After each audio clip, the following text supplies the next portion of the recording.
Ellos eran pescadores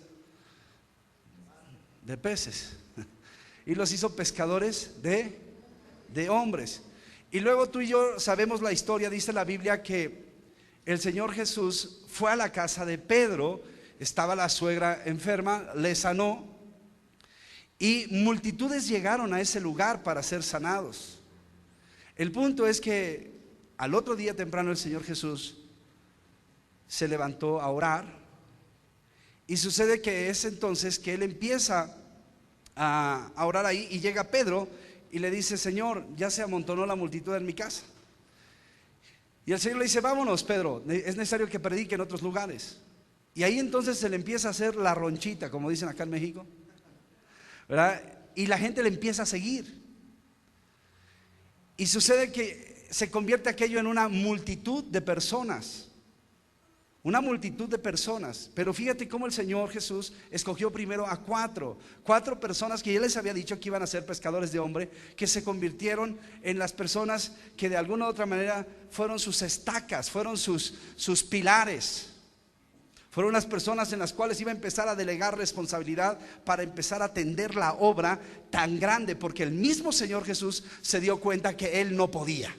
Y como Él no podía, entonces obviamente dice la Escritura que se fue a orar toda una noche.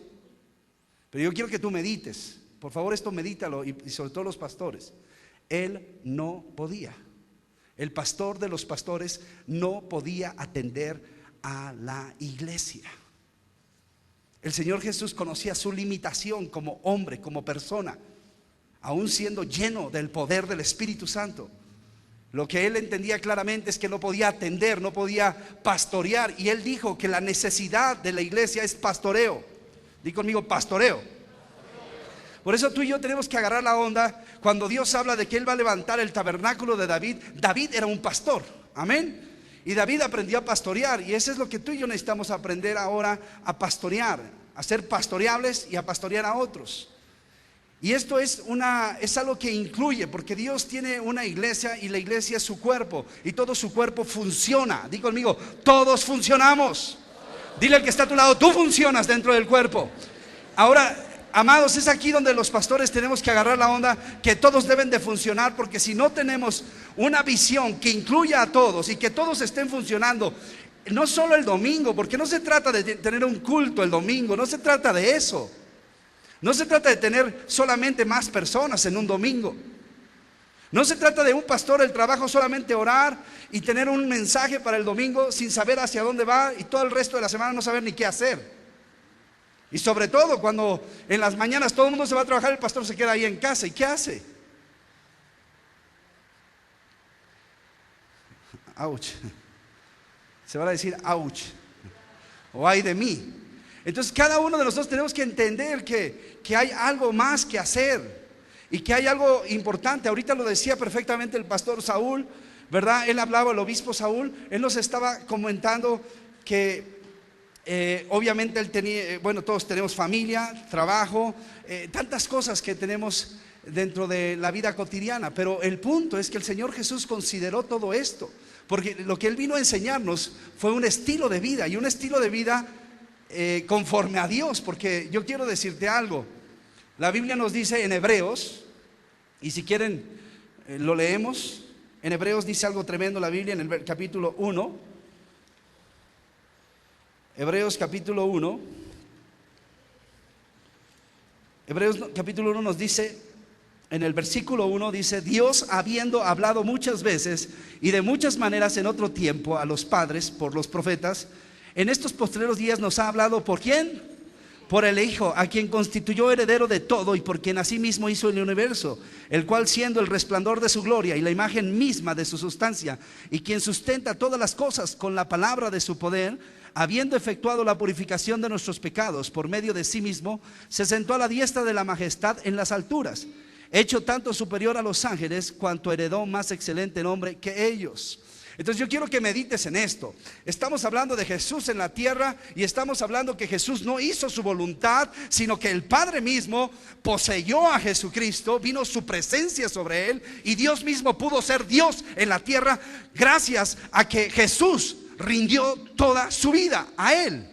Entonces, que lo que Jesús hizo es lo que el mismo Padre desea que tú y yo hagamos. Yo no sé si me estoy explicando. Acabo de decir algo grueso. Amado, si lo que decía ayer Fedor, decía, ya no vivo yo. Di conmigo, ya no vivo yo.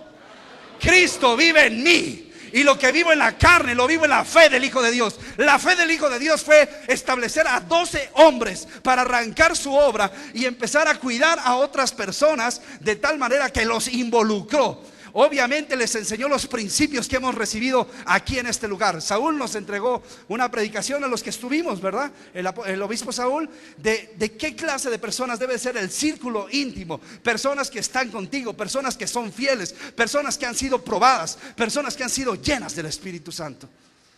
Por eso Dios quiere equipos.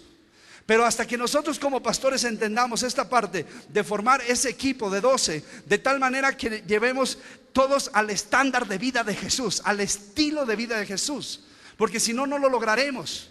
No podemos bajar el estándar que Jesús estableció.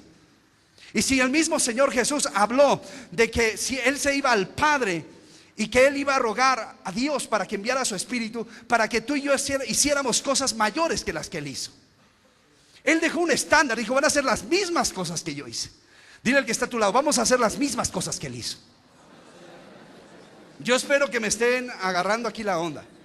Y sobre todo los pastores, porque vuelvo a repetir, si yo llegaba de un congreso, todos llegaban hasta arriba, pastor, quiero hacer esto, y el pastor lleno de temores, porque la cobertura no te daba autorización.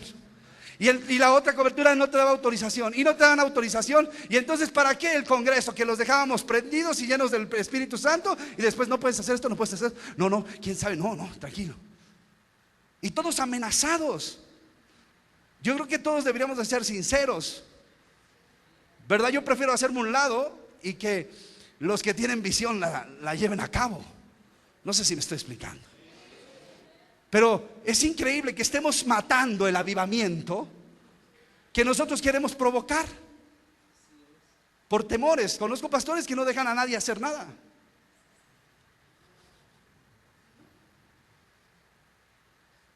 Entonces nosotros tenemos que hacer e ir delante. Por eso Dios nos ha llamado para estar con Él.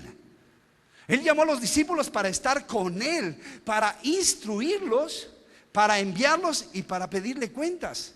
Cuando uno está con Él, la creatividad se suelta y las escrituras cobran vida, porque Jesús dijo algo tremendo que yo no quiero que tú lo olvides. Jesús dijo, si ustedes hacen lo que yo les dije, yo estoy con ustedes todo el día, todo el tiempo hasta el fin.